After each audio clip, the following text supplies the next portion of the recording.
de cool, de club.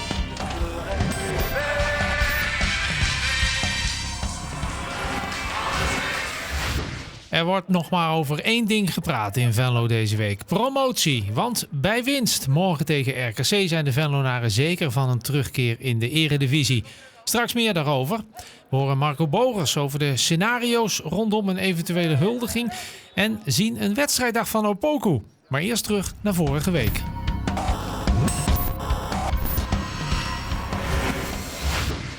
VVV had iets goed te maken thuis in de Koel tegen Almere City na 2 opeenvolgende nederlagen. Maar dat zag er in het begin niet goed uit. Na een kwartier stond het al 1-2 voor de gasten uit Flevoland. Ahanag opende de score. Na de gelijkmaker van Ralf Suntjes was het razendsnel weer 1-2 door een goal van Mirani. VVV ontsnapte na een half uur toen Delano van Krooi werd verrast door een vrije trap vanaf de middenlijn. De bal eindigde op de lat.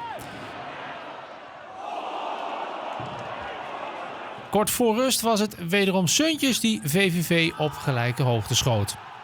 Na de pauze maakte Jonathan Opoku zijn rentree. Het bleef lang 2-2. In het laatste kwartier ging VVV nadrukkelijk op zoek naar de overwinning. Die kwam er van de schoen van Joey Slegers. Via de binnenkant van de paal schoot hij VVV naar de overwinning. Het was niet mooi, ging moeizaam, maar er werd wel geknokt. Ja, heel goed samengevat. Het was niet mooi.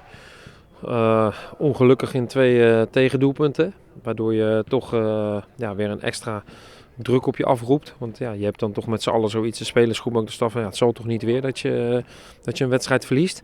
Maar de jongens hebben zich uitstekend teruggeknokt tegen een goede tegenstander. Almere is gewoon een goede ploeg. Eigenlijk weinig weggegeven. En ik denk de tweede helft dat we echt voor de winst zijn gegaan. En die ook terecht hebben binnengesleept. Ja, ik denk in de situatie waarin we zaten, dat we toch 2 wedstrijden verloren hadden, dat het belangrijk is dat het gewoon niet allemaal zo makkelijk gaat. Dat je dan zo'n overwinning binnensleept, dat is gewoon heerlijk voor het team. En dat het met zoveel vechtlust uiteindelijk was, dat is alleen maar mooi en heel belangrijk. Zeker die laatste minuten, dan proef je gewoon in alles, ook in het stadion, dat het heel dichtbij gaat komen. Deze overwinning was gewoon super belangrijk. Dat zet je voor het eerst echt op pole position om nu wat te halen. Dus ja, die laatste minuten, dan word je wel een paar jaar ouder. En dan begint het wachten, want directe concurrent voor promotie Volendam kwam pas op maandag in actie bij Jong PSV. Ja, je praat er over het weekend natuurlijk. Je gaat na zaterdag naar huis. En dan gaat iedereen kijken. Sommige jongens waren daar gaan kijken bij Jong PSV. En wij waren een paar jongens thuis. Maar ja, dus, je gaat zitten natuurlijk van het zou mooi zijn als Volendam punten laat liggen. En dan wordt het 2-0 en dan weet je gewoon dat de eerstvolgende wedstrijd promotie kan zijn. Dus dan ben je de hele week daarmee bezig. Nou ja, ook kijken en hopen dat PSV zijn dingetje doet tegen Volendam. Dat deden ze. Dus, en dan vanaf dinsdag heb je echt al die weken en maanden ben je ermee bezig. Is iedereen ook ons er naartoe aan het praten, naartoe aan het schrijven. Pers, collega's, iedereen. Ja, en dan ineens is het heel tastbaar. Dat betekent als je vrijdag wint, dan heb je het binnen, dan heb je de buit binnen, dan heb je de doelstelling bereikt en dan ben je gepromoveerd. Dus ja, dan is het ineens heel dichtbij.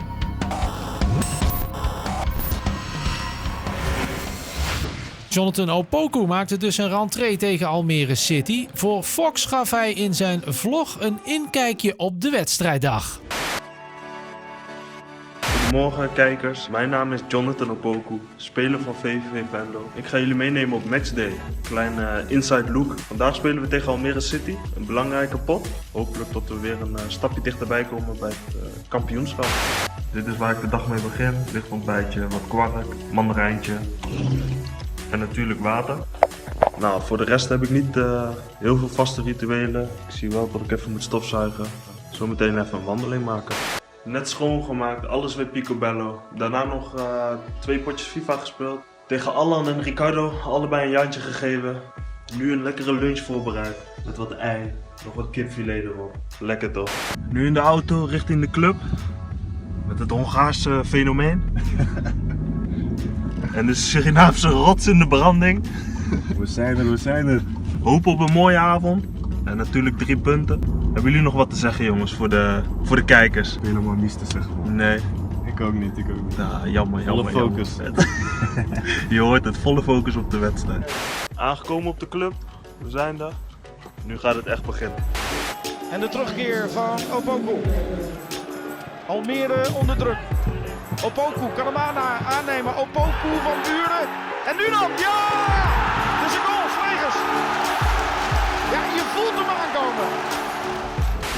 Hallo dames en heren, mooie overwinning, 3-2. Joey Slegers hier, man of the match geworden, winnende doelpunt. Kijk dan even, kijk hem even. Die man geeft goede interviews, hè. Man. Zometeen nog meer een feestje in Venlo, hè. Oké, na de wedstrijd, een half uurtje denk ik na de wedstrijd, zijn we hier in de gym met bankzitters. Pakken we nog een extra sessie. We hebben natuurlijk niet dezelfde prikkel gehad als de jongens in de basis, dus ja, zo pakken we die toch. En dan morgen knallen in de kleine partijtjes. Rustig op de bank, net terug van de wedstrijd. 3 punten zijn binnen. Was wel billen knijpen, maar we hebben ze. Ja, en dit is dan ook tevens het laatste deel van mijn vlog. Ik hoop dat jullie een beetje met plezier ernaar hebben kunnen kijken. Voor mij was het een nieuwe ervaring. Leuk om te doen, toch iets moeilijker dan ik had verwacht. En wie weet zien we elkaar in de toekomst weer. Hier zeggen ze dan, hoi.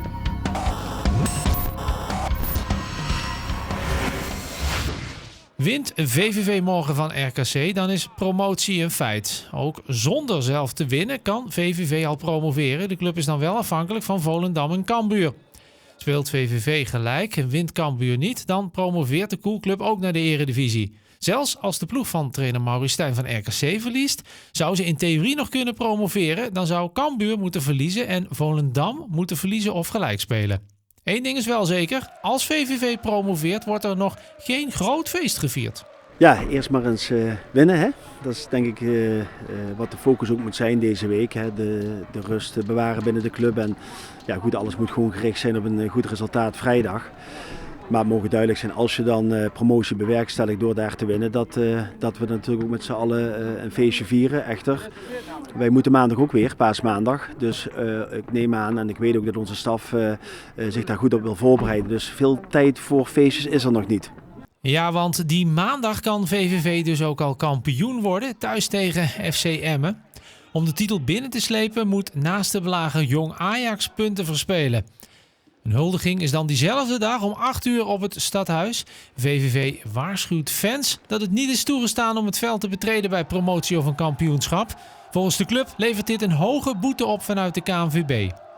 De spelersbus van VVV vertrekt morgen om 2:15 vanuit Venlo. VVV roept fans op om de selectie te komen uitzwaaien. Vanaf 2 uur is daarom het supportershome geopend.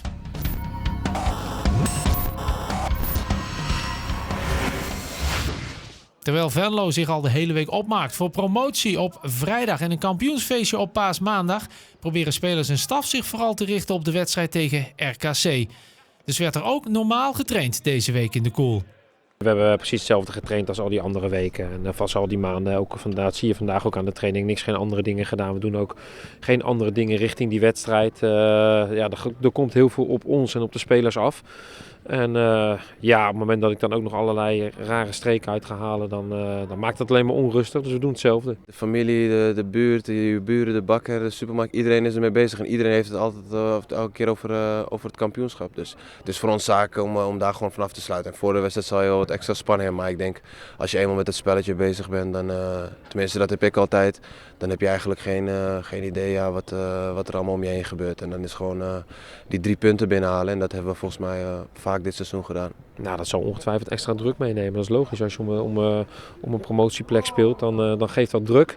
Maar we hebben, de voorsprong is dusdanig ruim dat we hopelijk ook met niet heel veel druk die wedstrijd kunnen spelen. Ik hoop dat we kunnen brengen waar we toe in staat zijn. Nou, en dan moeten wij in staat zijn om morgen van RKC te winnen. Maar ja, ook dat zal lastig worden. RKC is gewoon een hele taaie, lastige tegenstander die soms verrassend uit de hoek komt. Dus, en die ook nog om de na-competitie spelen. Dus die wedstrijd is ook nog niet zomaar gespeeld. Vorig jaar hebben we een hele slechte wedstrijd daar gespeeld. En het is ook best wel een lastige ploeg RKC. Die hebben goede spelers. En ik denk gewoon als wij gewoon met het publiek wat meegaat en de promotie in ons achterhoofd, dat we gewoon volle bak erop moeten gaan. Dan weet ik zeker dat we 3 punten gaan halen. Jullie hebben er vertrouwen in, hoor ik. Ja, het zou raar zijn als we dat niet zouden hebben. En dan gelijk doorpakken. Ja, je bent natuurlijk afhankelijk van de concurrentie. Maar ja, jullie willen ook het liefst dit weekend alles afronden. Ja, we zitten al na de winterstop te wachten natuurlijk. We staan al zo lang bovenaan en ja, dan duurt het zo lang voordat deze wedstrijden eigenlijk komen. Als je al zo lang over het kampioenschap praat, over promotie. En dan gaat het nu eindelijk gebeuren. Ja, dan wil je eigenlijk zo snel mogelijk ja, dit allemaal afsluiten en feesten. Maar we moeten nog even wachten en het liefst speel je nu 3 wedstrijden in de week, maar dat kan helaas niet. Ja, daar heeft iedereen het over. Als je morgen wint, dan zou je maandag om het kampioenschap kunnen spelen. Maar ben je afhankelijk van Jong Ajax? Maar ik kijk echt puur alleen naar morgen. En dat is voor mij het allerbelangrijkste. Dan is de eerste doelstelling is bereikt. Ja, en dan zullen we daarna om het kampioenschap gaan spelen. Maar eerst morgen. Stijn beschikt over een fitte selectie. Ook de broertjes van Krooi zijn volgens hem inzetbaar. Doelman Delano trainde gisteren niet mee vanwege een opgezwollen linkervoet. En Vito haakte voortijdig af met een knieblessure. Maar die problemen lijken voorbij. Thuis won VVV eerder dit seizoen eenvoudig met 4-0 van RKC. Vorig seizoen, zoals Post net al zei, gingen de Venlonaren in Waalwijk verrassend met 2-1 onderuit. Tegen toen hekkensluiter RKC.